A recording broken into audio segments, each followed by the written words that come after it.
नमस्कार. नमो किसान सन्मान निधी योजनेसंदर्भातील मोठी अपडेट या ठिकाणी आहे. सध्या जर बघितलं तर जे नमो किसान सन्मान निधीच्या 7व्या हप्त्याची वाट सर्व शेतकरी बंधू बघत आहेत. सध्या जर बघितलं तर जे नरेंद्र मोदी यांनी जे 2 दिवसापूर्वी PM किसान सन्मान निधी योजनेचा हप्ता या ठिकाणी जे बँक खात्यावर ट्रान्सफर केलेला होता.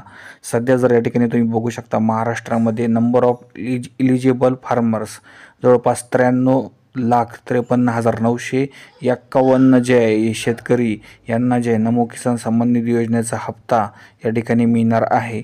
यामध्ये जर बघितलं तर जे काहींचे अर्ज या ठिकाणी कोणतेही बाद झालेले नाही. सर्व शेतकऱ्यांना ज्यांना PM किसान सन्मान निधी योजनेचा 20वा हप्ता ज्यांना मिळालेला आहे त्यांना आता लवकरात लवकर जे नमोचा पुढचा हप्ता सुद्धा या ठिकाणी मिळणार आहे. एकंदरीत जर बघितलं तर जे महाराष्ट्रातून नमो किसान सन्मान निधी योजनेसाठी जर बघितलं तर जवळपास 94 लाख शेतकरी जे पात्र आहेत त्यांना लवकरात लवकर हे पैसे मिळणार आहे. धन्यवाद व्हिडिओ बघितल्याबद्दल.